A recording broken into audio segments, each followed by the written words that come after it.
아저씨, 여기 냄새 나니까 저쪽 가서 닦으세요. 아, 진짜 눈치 없이. 그 말에 저는 아무 말도 못했습니다.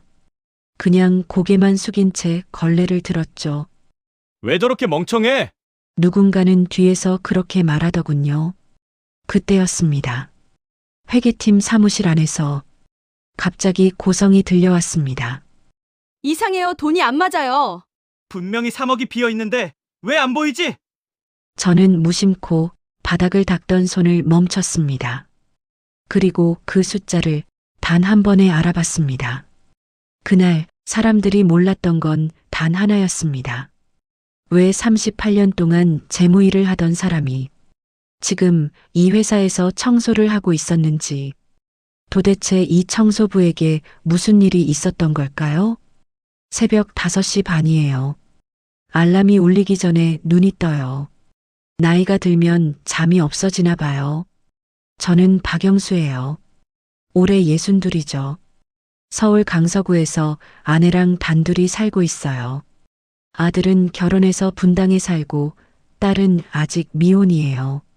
아내가 아침밥을 차려줘요.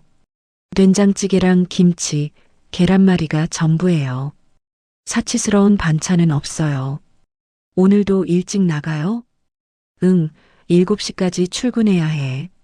힘들 텐데. 이 나이에 아내 목소리에 걱정이 묻어나와요. 저도 알아요. 60이 넘어서 청소 일을 한다는 게 쉽지 않다는 거요. 2년 전까지만 해도 달랐어요. 중소기업 격리부에서 일했었죠. 그런데 회사가 어려워지면서 구조조정을 했어요. 가장 먼저 정리된 사람이 저였어요. 박 과장님, 미안합니다. 나이 드신 분부터 그렇게 38년 직장 생활이 끝났어요. 퇴직금도 제대로 못 받았죠. 회사 사정이 어렵다며 절반만 주더라고요. 일자리를 구하려고 여기저기 이력서를 냈어요. 하지만 60이 넘은 사람을 뽑는 곳은 없었어요. 경력이 좋으신데 나이가, 그 말만 듣고 돌아왔죠. 10번, 20번, 30번. 결국 지금 일을 시작했어요. 강남에 있는 중견기업 청소 용역이에요. 최저임금에 주휴수당도 제대로 안 나와요. 하지만 선택권이 없었어요. 회사에 도착했어요. 신세계 건설이라는 곳이에요. 직원이 200명쯤 되는 중견 건설회사죠. 청소 유니폼으로 갈아입고 청소 도구를 챙겨요. 먼지떨이, 걸레, 쓰레받기. 이게 제 전부예요. 아저씨, 3층 화장실 좀 다시 해주세요. 제대로 안 됐어요. 20대로 보이는 여직원이 퉁명스럽게 말해요. 존댓말도 없어요. 네, 알겠습니다. 고개를 숙이고 대답해요. 화가 나지만 참아요. 이 일자리마저 잃을 수 없으니까요. 점심시간이에요. 직원 식당 구석에서 혼자 밥을 먹어요. 젊은 직원들은 무리지어 앉아 웃고 떠들어요. 제 자리는 항상 구석이에요. 저 아저씨 매일 거기 앉아 계시네. 청소하시는 분이잖아. 우리랑 다르지. 작은 목소리지만 들려요. 일부러 들리게 하는 건지도 모르겠어요. 오후 2시쯤이었어요. 5층 회계팀 앞을 지나가는데 소란스러웠어요. 이게 대체 어떻게 된 거예요? 장부가 안 맞는다고요? 3억이 어디로 갔는지 모르겠어요. 회계팀 김 팀장 목소리가 복도까지 들렸어요. 청소하는 척하며 귀를 기울였죠. 지난 3개월치 입출금 내역을 다시 확인해봐. 이미 3번이나 봤는데 안 나와요. 젊은 직원들이 당황한 표정으로 모니터만 들여다보고 있었어요. 저는 걸레를 들고 복도를 닦으면서 생각했어요. 3억이 맞지 않아요. 입출금 내역을 확인해도 안 나온대요. 이건 그때였어요. 사장실에서 급하게 걸어 나오는 강 사장을 봤죠. 김 팀장, 내 사무실로. 표정이 심상치 않았어요. 이번 주 안에 못 찾으면 감사받아야 해. 외부 회계법인 부르기 전에 어떻게든 찾아. 강 사장 목소리가 들렸어요. 저는 청소 도구를 들고 계단으로 향했어요. 머릿속이 복잡했죠. 3억? 장부 오류. 입출금 내역 불일치. 38년 동안 숫자를 다뤄온 사람의 본능이 꿈틀거렸어요. 그날 저녁 집에 돌아와서도 그 생각뿐이었어요. 왜 그래요? 밥도 안 먹고. 아니야. 그냥 아내에게 말할 수는 없었어요. 청소부가 회사 회계 문제에 관심을 갖는다는 게 우스웠으니까요. 하지만 잠이 오지 않았어요. 머릿속으로 장부 구조를 그려봤어요. 입출금, 매출, 매입, 경비. 다음 날도 마찬가지였어요. 회계팀은 여전히 난리였어요. 팀장님, 정말 안 나와요. 외부 감사 들어오면 어떡해요? 그때 결심했어요. 용기를 내보기로요. 퇴근 시간이 되자 회계팀 앞에서 기다렸어요. 김 팀장이 마지막으로 나왔어요. 저기, 팀장님. 네, 청소하시는. 제가 도와드릴 수 있을 것 같아요. 김 팀장이 어이없다는 표정으로 저를 봤어요. 무슨 말씀이세요? 장부 문제 말이에요. 제가 예전에 회계 일을 했었어요. 회계요? 아저씨가요? 그 목소리에 무시가 묻어 있었어요. 하지만 저는 물러서지 않았어요. 38년 했어요. 한 번만 기회를 주세요. 김 팀장은 저를 위아래로 훑어봤어요. 청소복을 입은 60 넘은 남자. 믿을 수 없다는 표정이었죠. 아저씨, 농담하시는 거죠? 아니에요. 진심이에요. 회계가 뭔지나 아세요?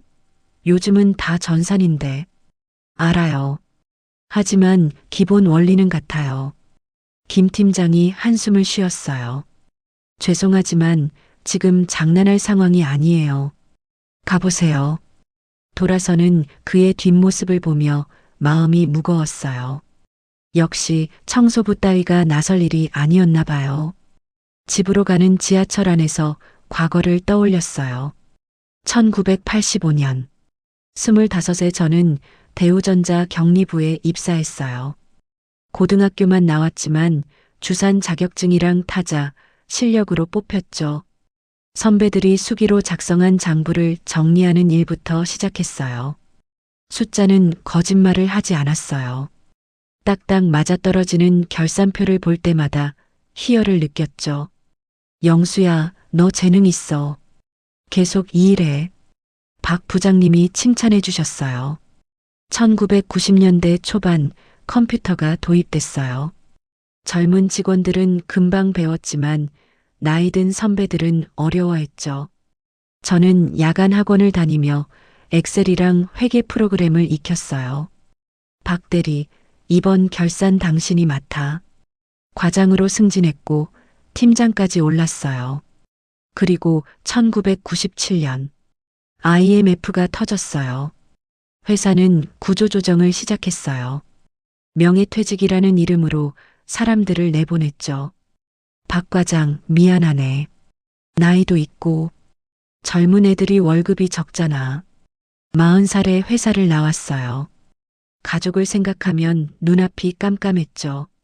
다행히 중소기업에 자리를 구했어요.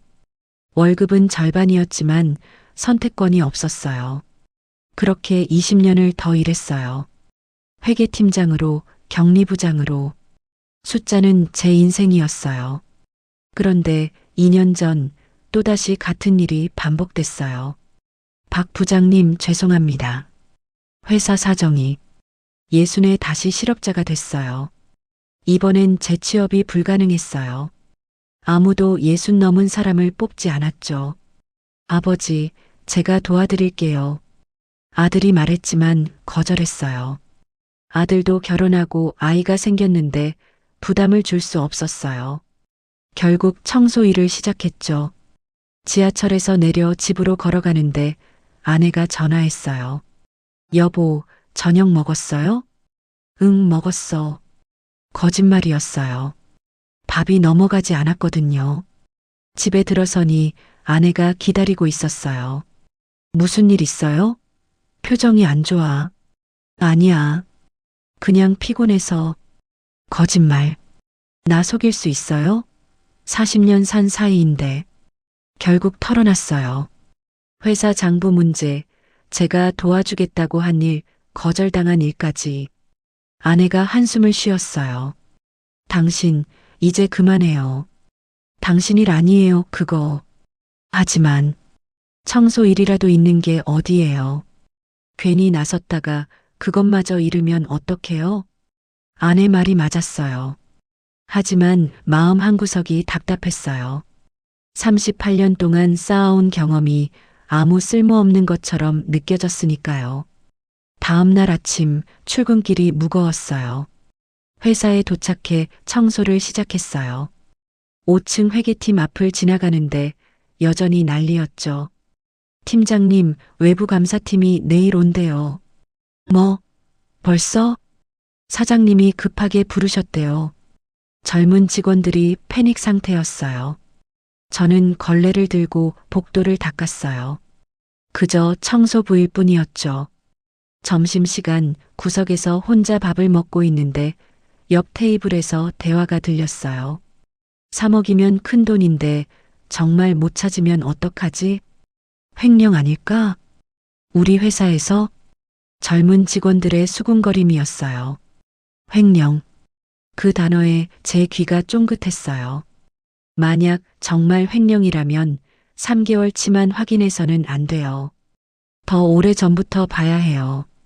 퇴근 시간이 다가왔어요. 저는 다시 용기를 냈어요. 이번엔 강 사장실로 직접 찾아갔어요. 비서가 막아섰어요. 사장님, 지금 바쁘세요. 급한 일이에요. 회계 문제 관련이에요. 당신이 뭔데? 그때 사장실 문이 열렸어요. 무슨 일이야? 강 사장이 피곤한 표정으로 나왔어요. 사장님, 장부 문제 제가 도와드릴 수 있어요. 누구시죠? 청소 용역이에요. 하지만 38년간 회계 일을 했어요. 강 사장이 저를 빤히 쳐다봤어요. 청소하는 사람이 회계를요? 네. 한 번만 기회를 주세요. 강 사장은 잠시 생각하는 듯 했어요. 그리고 김 팀장을 불렀죠. 김 팀장, 이분 말 들어봤어? 네, 사장님. 이분 어제도 오셨는데 38년 경력이라는데? 하지만 청소 용역이고 나이도. 김 팀장 목소리에 불신이 가득했어요. 강 사장이 한숨을 쉬었어요. 지푸라기라도 잡아야 할 상황이야. 내일 외부 감사인데 지금 뭐라도 해야지. 사장님, 회사 장부를 아무한테나 보여줄 순 없어요. 그럼 테스트라도 해봐. 정말 아는 사람인지. 김 팀장이 마지못해 고개를 끄덕였어요. 좋아요. 그럼 간단한 문제 몇 개 드릴게요. 회계팀 사무실로 들어갔어요. 젊은 직원들이 수군거렸어요. 저 아저씨가 회계를 안다고요? 청소하시는 분 아니에요? 뭔가 이상한데. 김 팀장이 종이 한 장을 꺼냈어요. 자, 이게 지난달 손익계산서예요. 여기서 잘못된 부분 찾아보세요. 저는 천천히 숫자들을 훑어봤어요. 매출, 매출원가, 판매비, 관리비, 영업이익. 30초쯤 지났을까요? 여기요. 뭐가요? 감가상각비가 2번 들어갔어요. 여기 제조원가 명세서에 1번, 판매비와 관리비에 또 1번이요. 김 팀장 표정이 굳었어요. 그리고 이자 비용이 영업의 비용이 아니라 판매비에 포함됐네요. 재분류해야 해요. 젊은 직원 하나가 컴퓨터를 확인했어요. 팀장님 맞아요. 정말 2번 들어갔어요. 김 팀장이 당황한 표정으로 저를 봤어요. 어떻게 이렇게 빨리? 38년 하면 눈에 보여요. 그럼 하나 더 봐주시겠어요? 이번엔 대차대조표였어요. 더 복잡한 숫자들이 빼곡했죠. 저는 차근차근 살펴봤어요.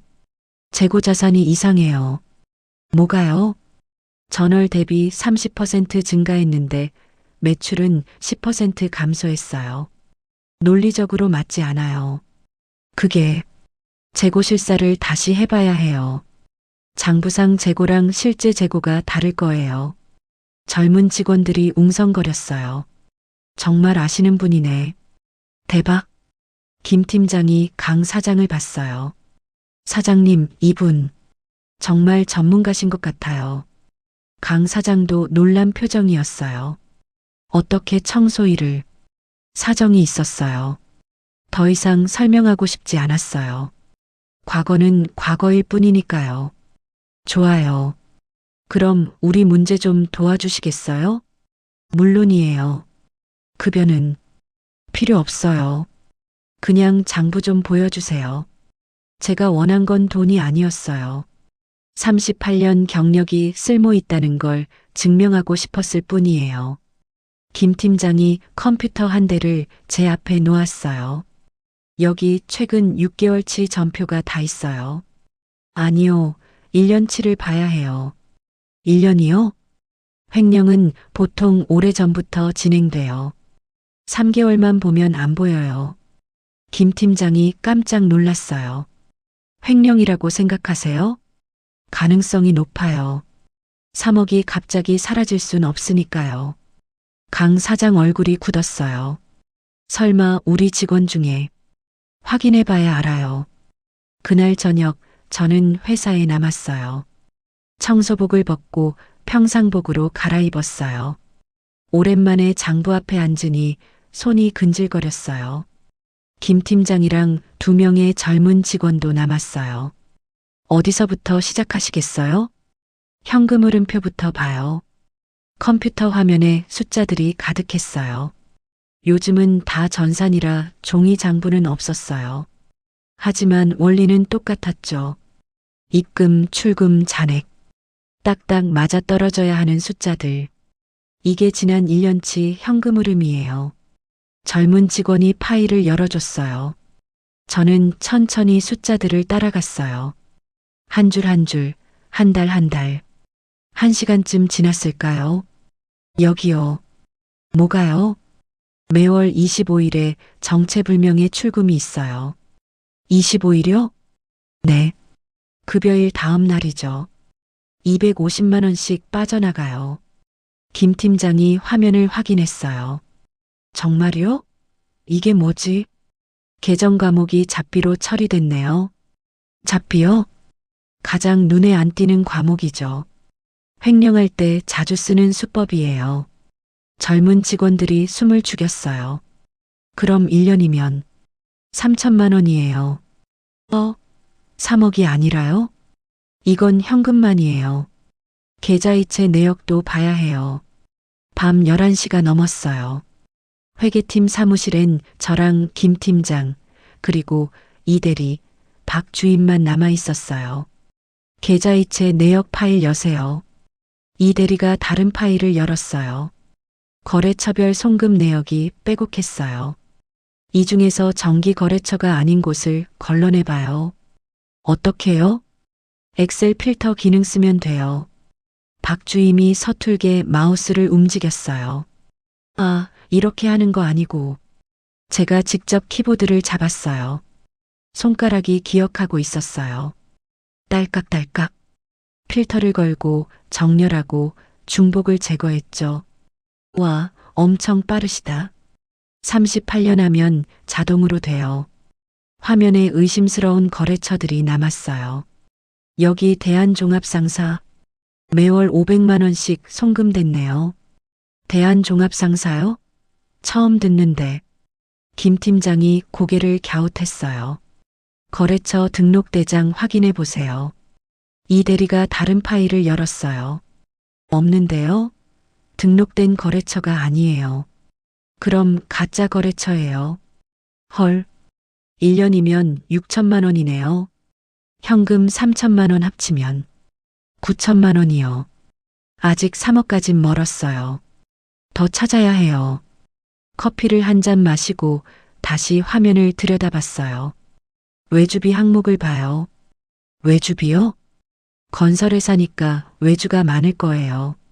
여기도 숨기기 쉽죠.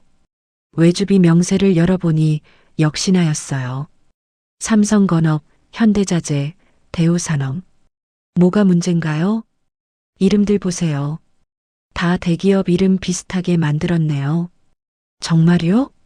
삼성건설도 아니고 건업, 현대건설도 아니고 자재.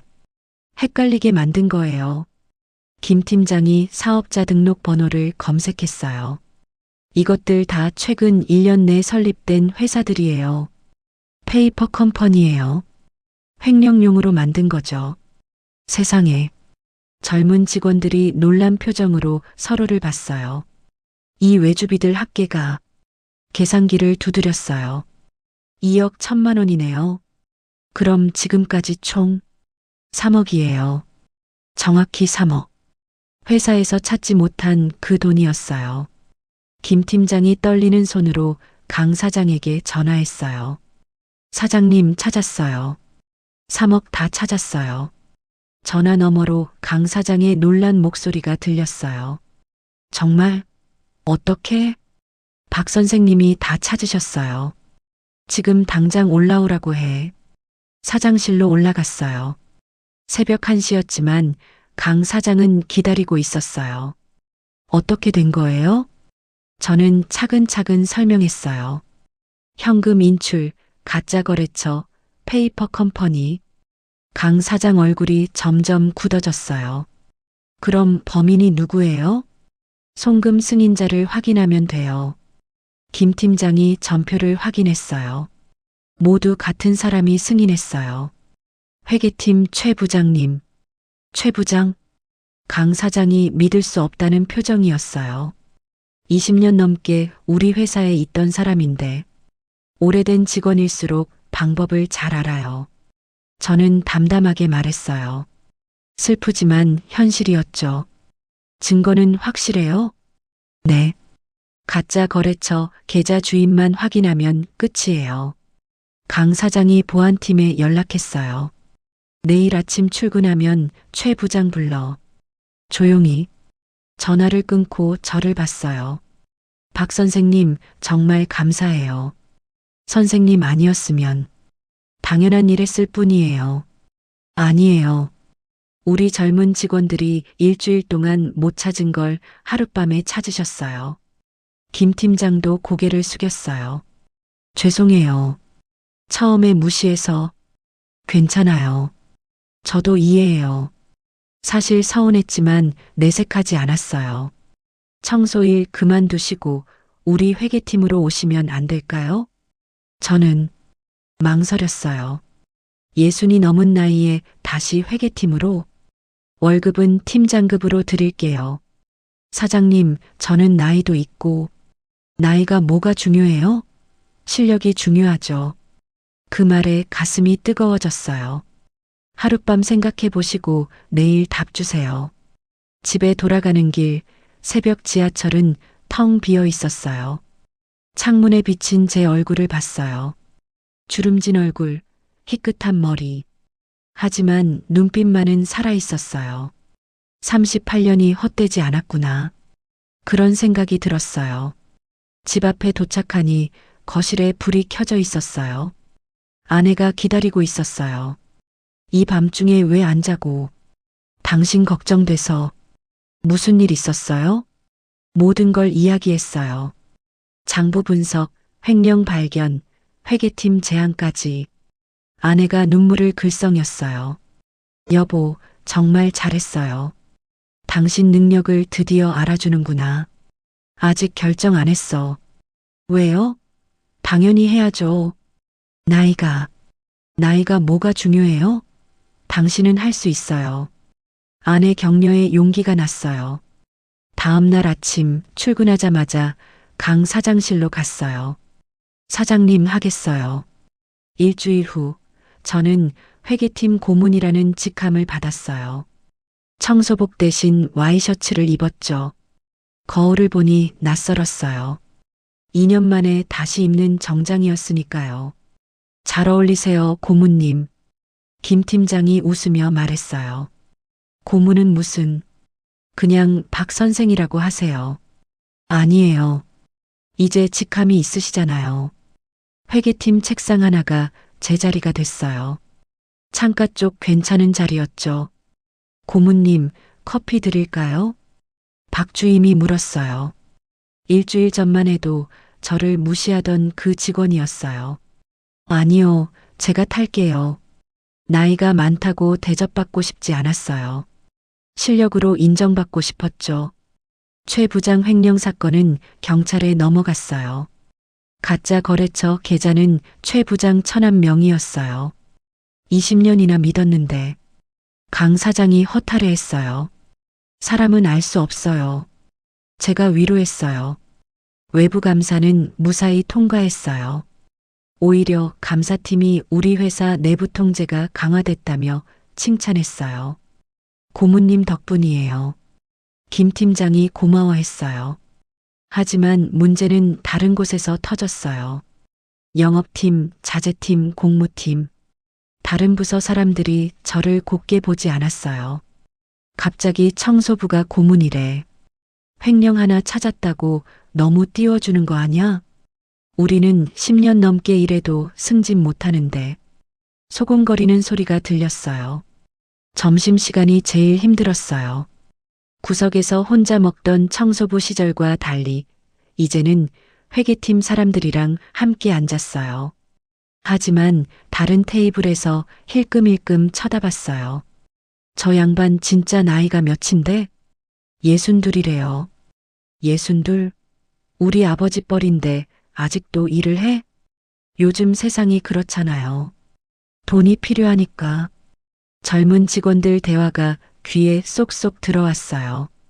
특히 영업팀 서 차장이 심했어요. 박 고문님, 회계만 아시면 뭐해요? 영업 마인드도 있어야죠. 무슨 말씀이세요? 요즘은 숫자만 맞으면 안 돼요. 영업 지원도 해줘야지. 영업 지원이요? 접대비 좀 너그럽게 봐주시란 말이에요. 너무 깐깐하게 하면 일이 안 돼요. 제가 접대비 전표를 꼼꼼하게 확인한 게 마음에 안 들었나 봐요. 규정은 지켜야 해요. 규정. 꼰대 같으시네. 서 차장이 비웃듯 말하고 가버렸어요. 꼰대. 그 단어가 가슴에 박혔어요. 저녁 무렵 인사팀 이 과장이 찾아왔어요. 고문님, 잠깐 말씀 좀. 네, 무슨 일이에요? 저기, 사내 게시판에 익명 글이 좀 올라와서요. 무슨 글인데요? 이 과장이 조심스럽게 핸드폰을 보여줬어요. 60대 낙하산 인사. 이게 공정한가? 제목부터 자극적이었어요. 내용은 더 심했어요. 청소하던 사람이 하루아침에 고문? 제대로 된 검증도 없이?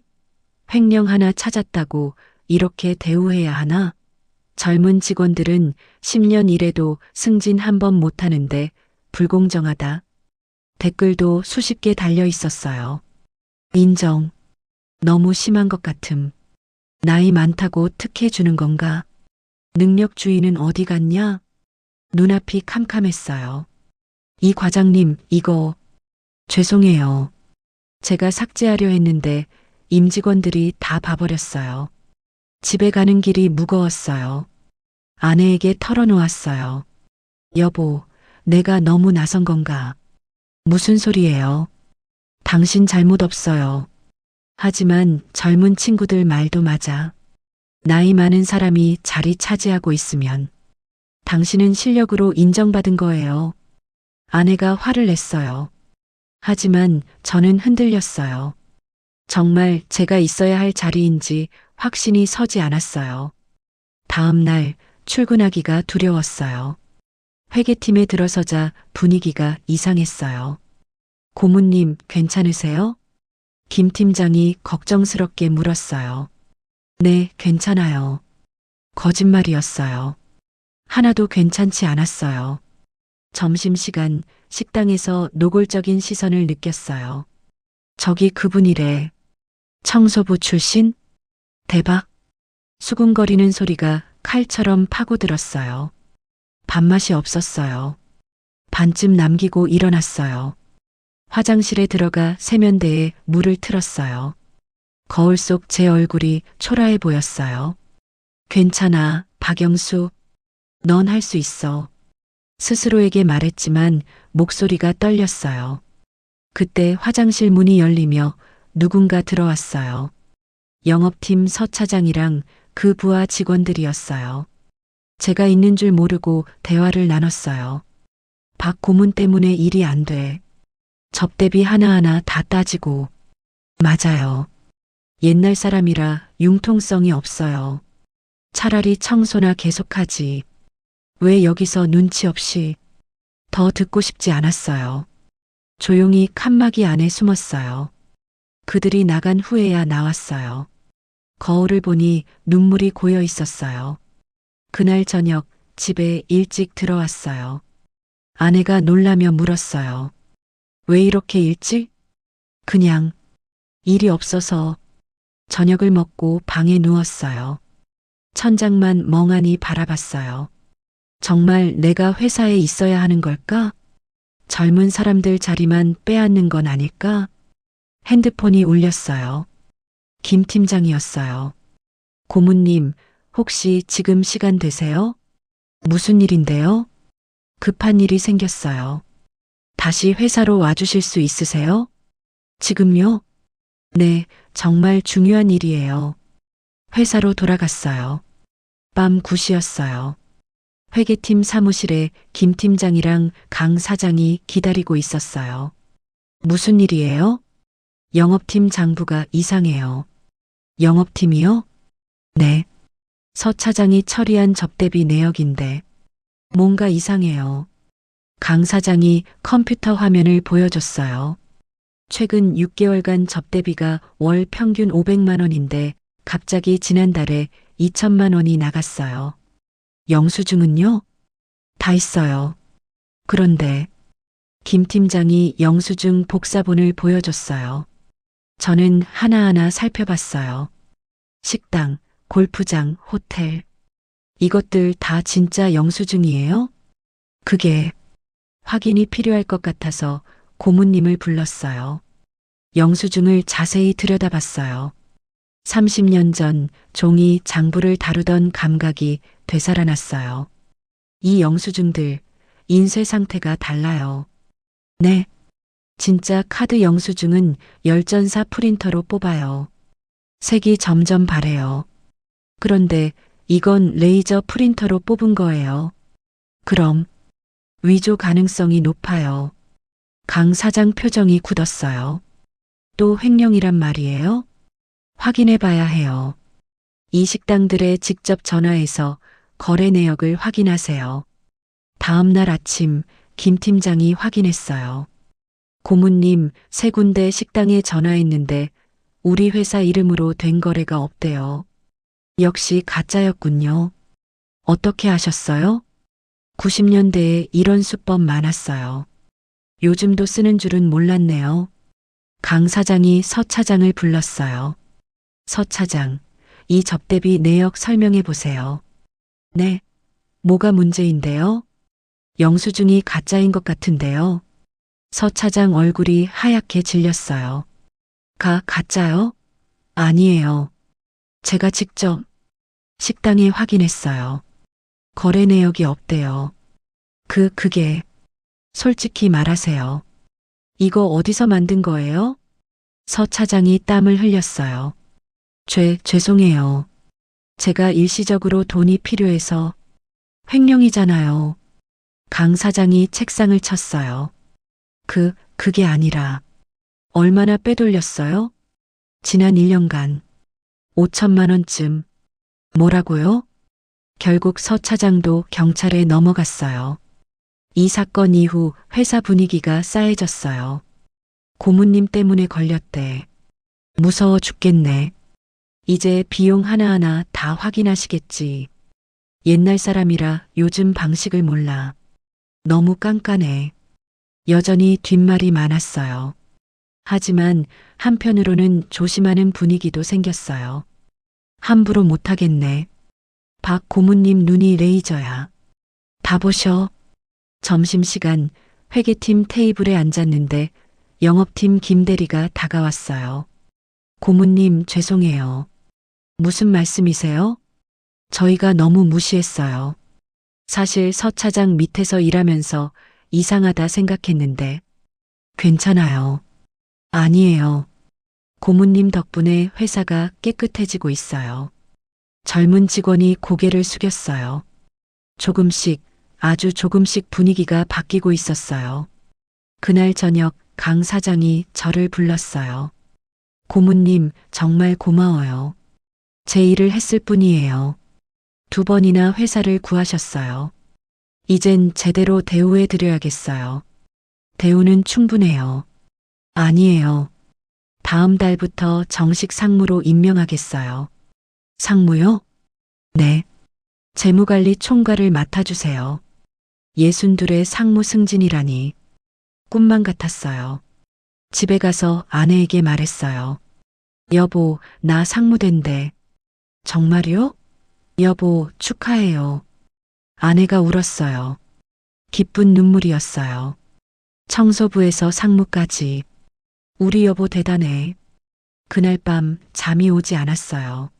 하지만 불안해서가 아니었어요. 기대되어서였어요. 아직 제가 할 일이 많이 남아 있었으니까요. 한 달 후 임원 회의실에서 제 임명식이 열렸어요. 박영수 상무를 재무관리 총괄로 임명합니다. 강 사장이 임명장을 건넸어요.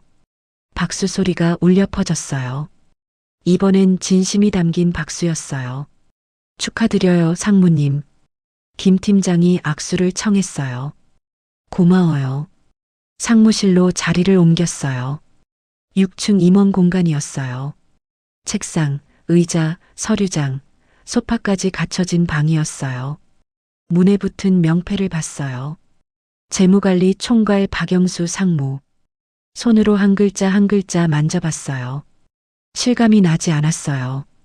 창밖으로 한강이 보였어요. 청소할 때는 바닥만 보며 일했는데 이제는 이렇게 먼 곳이 보였어요. 첫 임원 회의에 참석했어요. 다음 안건은 신규 투자건이에요. 영업 담당 전 상무가 발표를 시작했어요. 부산 쪽에 신규 아파트 건설 프로젝트가 있어요. 투자금 50억이 필요해요. 자료를 보니 뭔가 이상했어요. 잠깐만요. 제가 손을 들었어요. 네, 박 상무님. 이 수익률 계산이 잘못된 것 같은데요. 뭐가요?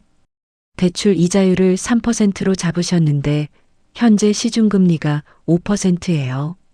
그건 그리고 분양률도 90%로 예상하셨는데 최근 부산 지역 평균이 70%예요. 전 상무 얼굴이 굳었어요. 다시 계산해 보세요. 실제 수익률은 마이너스 나올 거예요. 강 사장이 고개를 끄덕였어요. 박 상무 말이 맞네요. 이거는 재검토예요. 회의가 끝난 후 전 상무가 다가왔어요. 박 상무님, 창피하게 왜 그러세요? 창피하게요? 회의 중에 그렇게 지적하시면 잘못된 건 지적해야죠. 50억이 들어가는 건데.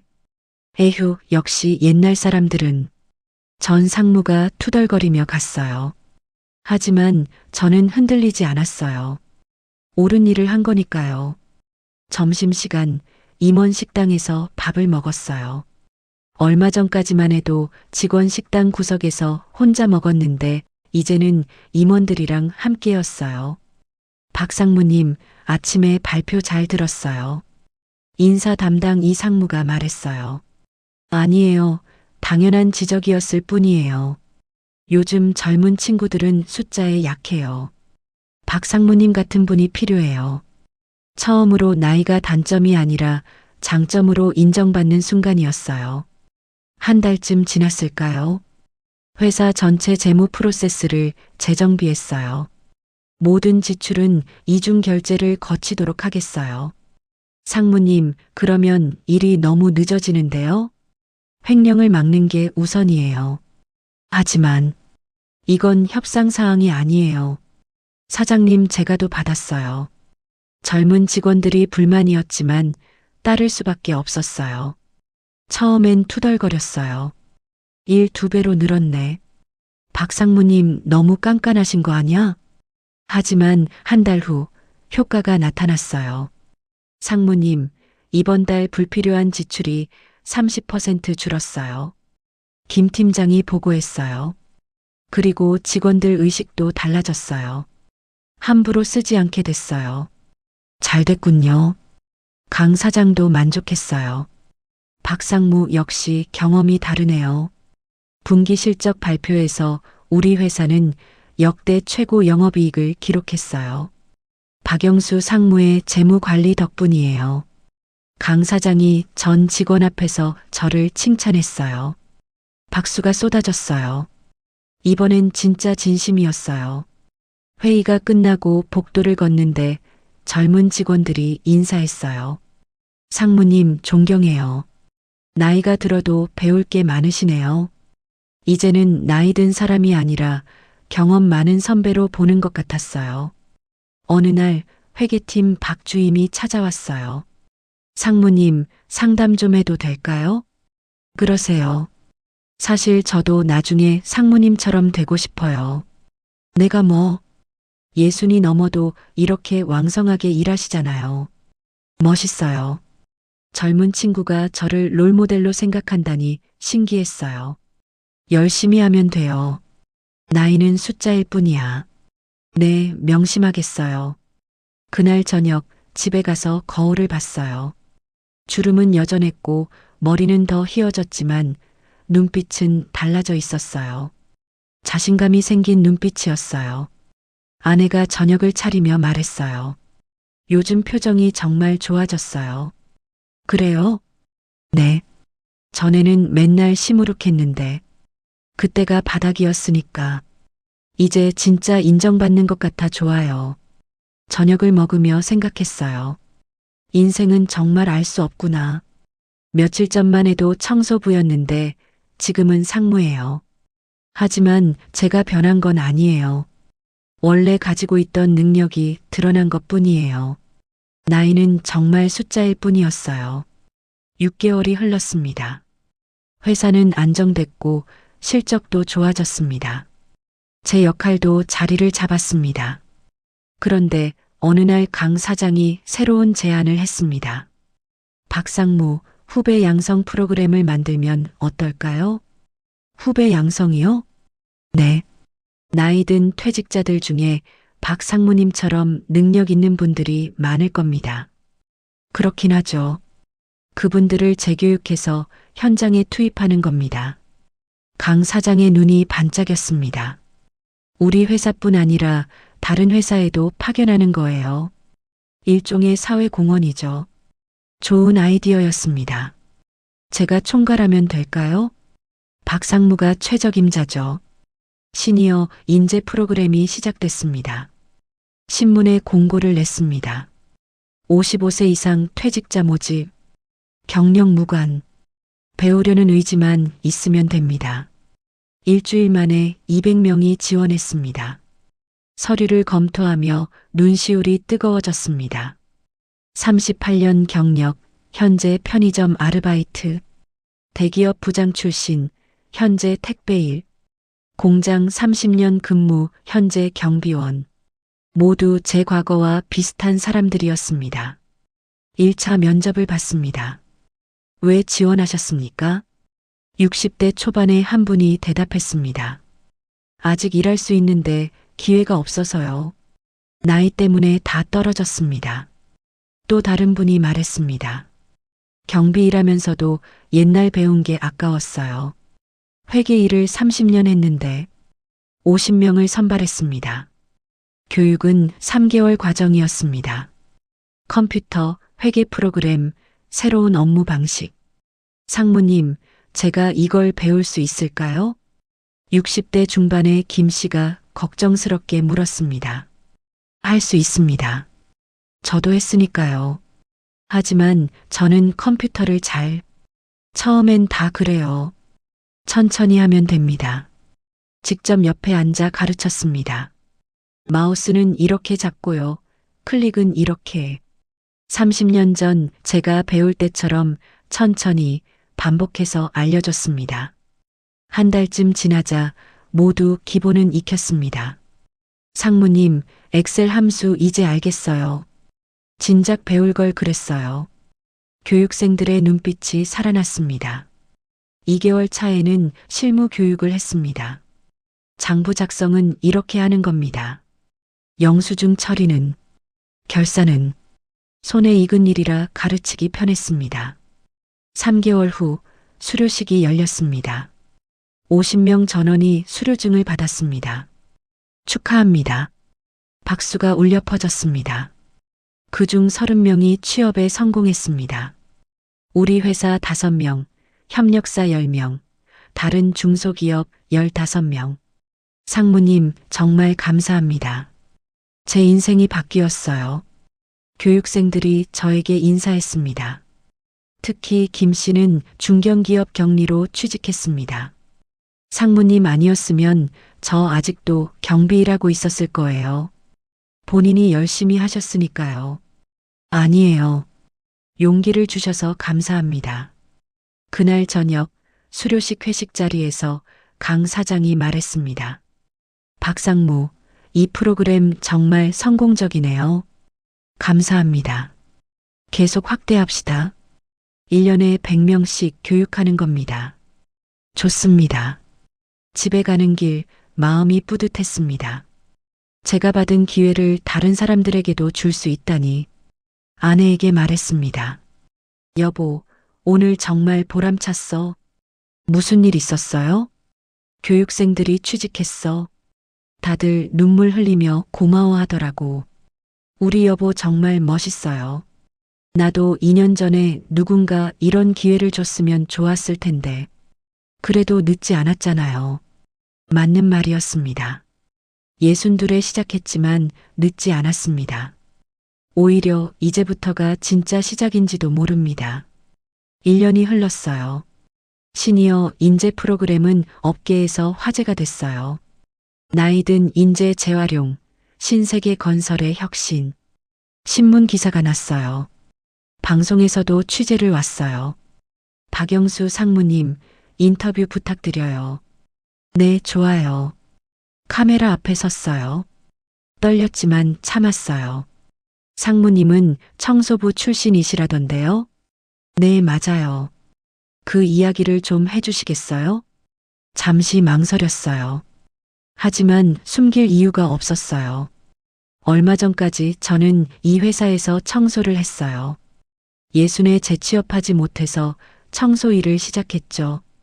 부끄러운 일이 아니에요. 그런데 어떻게 상무가 되셨나요? 우연한 기회에 제 경력을 보여줄 수 있었어요. 38년간 회계 일을 했거든요. 경험이 인정받은 거네요? 그렇죠. 나이는 숫자일 뿐이에요. 중요한 건 실력이죠. 방송이 나간 후 반응이 뜨거웠어요. 감동적이에요. 나도 희망을 가져야겠어요. 60대도 할 수 있구나. 시니어들에게 희망을 준 것 같아 뿌듯했어요. 어느 날 회사 로비에서 낯익은 얼굴을 봤어요. 2년 전 함께 청소했던 이 아줌마였어요. 박 선생님, 이씨. 세상에, TV에서 봤어요. 진짜 대단하세요. 아니에요. 운이 좋았을 뿐이에요. 저도 용기 내서 프로그램에 지원했어요. 정말요? 네, 다음 기수 교육생으로 뽑혔어요. 이 아줌마가 환하게 웃었어요. 박 선생님 보고 용기 냈어요. 저도 격리일 20년 했거든요. 잘하셨어요. 열심히 하세요. 네, 선생님처럼 될 거예요. 그 모습을 보며 가슴이 뜨거워졌어요. 제 변화가 다른 사람들에게 영향을 주고 있었어요. 전사회의 날이었어요. 강 사장이 발표했어요. 올해 우리 회사는 역대 최고 실적을 달성했어요. 박수가 터져 나왔어요. 이는 박영수 상무의 재무관리랑 시니어 인재 프로그램 덕분이에요. 모든 시선이 제게 쏠렸어요. 박 상무님, 한 말씀 해주세요. 강 사장이 권했어요. 자리에서 일어섰어요. 감사해요. 사실 2년 전만 해도 저는 이 회사에서 청소를 했어요. 직원들이 숨을 죽였어요. 부끄러운 일이 아니에요. 오히려 자랑스러워요. 그 경험이 있었기에 지금의 제가 있으니까요. 젊은 직원들이 집중해서 듣고 있었어요. 나이는 걸림돌이 아니에요. 오히려 경험이라는 무기가 돼요. 배우려는 의지만 있으면 언제든 다시 시작할 수 있어요. 저처럼 60에도 70에도 가능해요. 박수가 쏟아졌어요. 기립박수였어요. 상무님 멋있어요. 감동이에요. 젊은 직원들까지 박수를 쳤어요. 회의가 끝난 후 복도에서 영업팀 김대리를 만났어요. 상무님, 제가 처음에 정말 죄송했어요. 무슨 말이에요? 상무님을 무시했잖아요. 청소부라고. 다 잊었어요. 아니에요. 정말 반성했어요. 나이로 사람을 판단하면 안 되는 거였어요. 이제 알았으면 됐죠. 점심시간 임원 식당에서 다른 상무들이랑 이야기를 나눴어요. 박 상무 덕분에 회사 분위기가 정말 좋아졌어요. 직원들 의식도 달라졌고요. 역시 경험은 무시 못해요. 예전에 저를 무시하던 전 상무도 인정했어요. 박 상무님, 제가 잘못 봤어요. 옛날 사람이라고 무시한 제가 부끄럽네요. 괜찮아요. 저도 처음엔 서툴렀으니까요. 저녁 무렵 사무실에서 창밖을 바라봤어요. 한강이 흐르고 있었어요. 끝없이 흐르는 강물처럼 제 인생도 계속 흐르고 있었어요. 2년 전 바닥을 걸레질하며 바라보던 그 한강. 지금은 6층 상무실에서 내려다보고 있어요. 핸드폰이 울렸어요. 아들이었어요. 아버지, TV 봤어요. 정말 멋있으셨어요. 그래, 민망하던데. 아니에요. 자랑스러워요. 친구들한테 자랑했어요. 고맙다, 아들. 아버지, 제가 잘못 생각했어요. 도와드린다고 했을 때 거절하셨잖아요.